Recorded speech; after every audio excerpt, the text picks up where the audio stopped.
Was that subtle foreshadowing for ReZero Season 2, I see?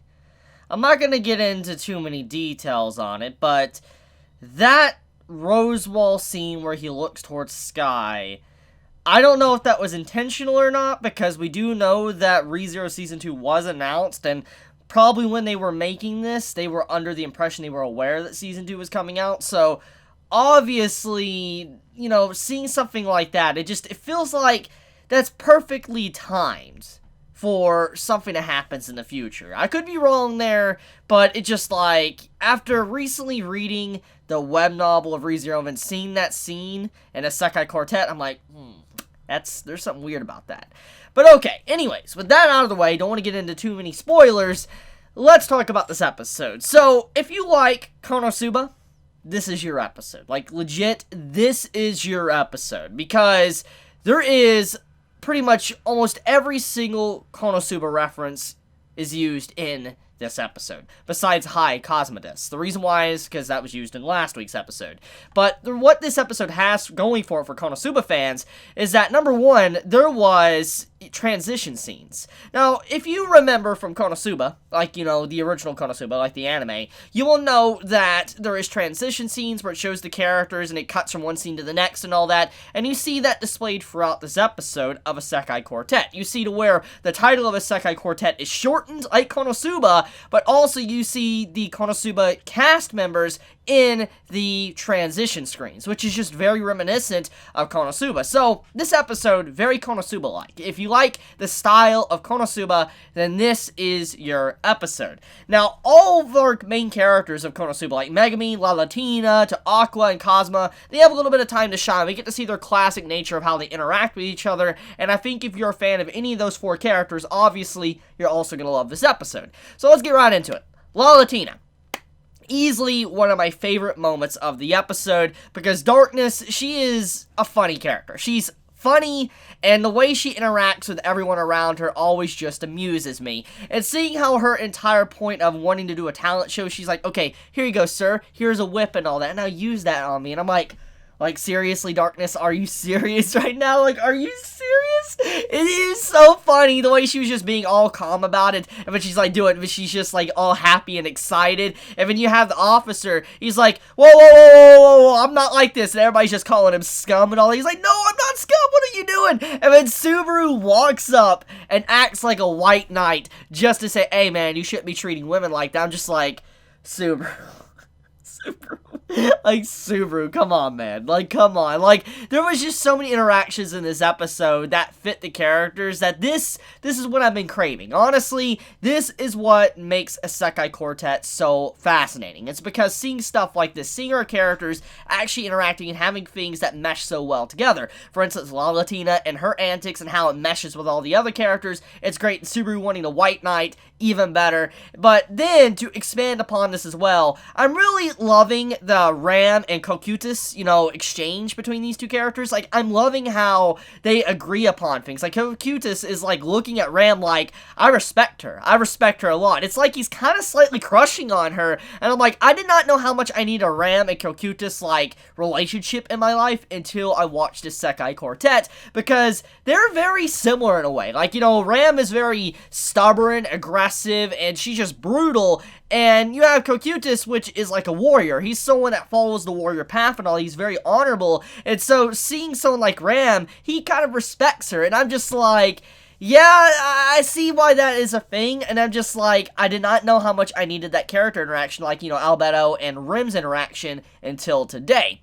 So, anyways, let's get into some funny stuff. So, one of the big things about this episode is that we have the talent show taking place, and obviously a bunch of our characters have time to shine. We have, for instance, La Latina with her trying to get whipped, to also seeing Subaru where he makes a fool of himself. Thankfully, he wasn't the biggest disappointment or embarrassing person in the talent show. Right at the beginning of it, you have the teacher having to sing the anthem from Tanya, and you just see everyone just like either disgusted or embarrassed, like eyes, he's just like, oh god, like he's just embarrassed.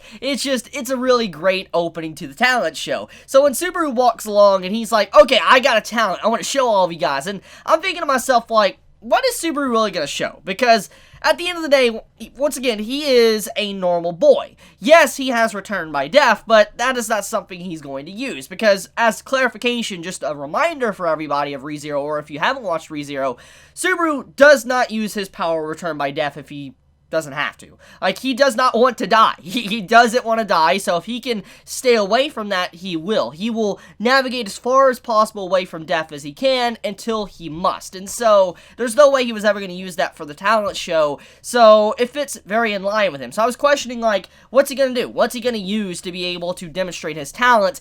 And he does, like, you know, a little string to where he does the Tokyo Tower. This is something you see constantly in other comedy shows and stuff with characters, so it fits in line with Subaru knowing something like this. However, I'm a little bit disappointed that they didn't capitalize on Tanya, Ainz, and, you know, Kazuma probably being amused or laughing at that, because it would really fit in line with what Subaru did, and let me explain. If Tanya, Ainz, and, you know, Kazuma would have laughed at that or been amused, it would have fit in line because they are isekai characters. They are individuals that were transported from another world into their own respective world, and them knowing that joke, they would be aware of it. And so, Subaru doing that, you would think that the other characters, or at least one of the characters, would have enjoyed it, which would have made it to where Subaru wasn't an utter failure in the middle of the class. But nobody was, you know, cared at all. Nobody really cared about his little, you know, comedy skit or whatever he did, so I'm just like, that's disappointing. There was a lot of potential there, but obviously, they did not use it. But okay, another thing is the scene with Megumin. So Megumin, she had obviously time to shine in this episode because, like I said, it's a KonoSuba episode. Megumin uses her signature move, Explosion, which I love that. It's honestly, I think, something that many KonoSuba fans love. Even if you're not a KonoSuba fan, you probably have heard the meme of, you know, Explosion that she always does. So seeing that in this episode, I think, is going to make many fans happy. But at the same time, after seeing it in this episode, I'm like, man, they really nerfed my girl. Like, she was pretty heavily nerfed in this episode, and because if this would be KonoSuba, she would have, like, wiped out the entire school, but she had a little area she blew up, which it wasn't really that strong at the end of the day. It was impressive, but it wasn't up to standards that Megumin would normally do in her story, so she was obviously nerfed, and I think the reason why it seemed a little bit nerfed is probably because, once again, this is just a Chibi short series. This isn't something that is like a real insane action show or anything like that, so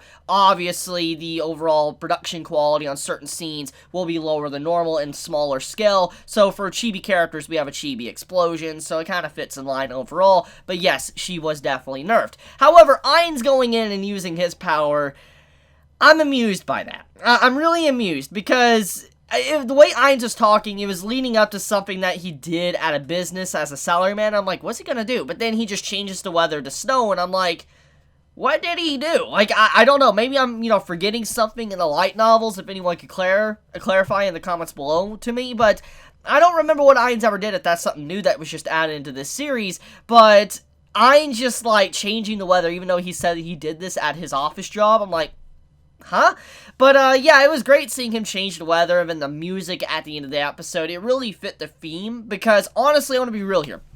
Even though I'm a big fan of that ending song for Isekai Quartet, it's, like, honestly my favorite ending song for this season, that ending song would not have fit the main theme of this episode. Like, just what was going on, especially with Ainz using his power. So when that song started to play when Ainz used his power, I was like, you know what? That's how you use a song. A perfectly timed song at the right moment for these characters. It's like, you could see the animators of this series, they really do love all 4 shows, and they're going all in and having a lot of fun with this show, so I'm just glad to see that. But I think that's about it. Let me know your thoughts in the comments below. If you enjoy my content, you know, please subscribe. If you like this video, please leave a like, and if you want to get notified for whenever I upload a video, please click the bell icon down below, and with that, Chibi out.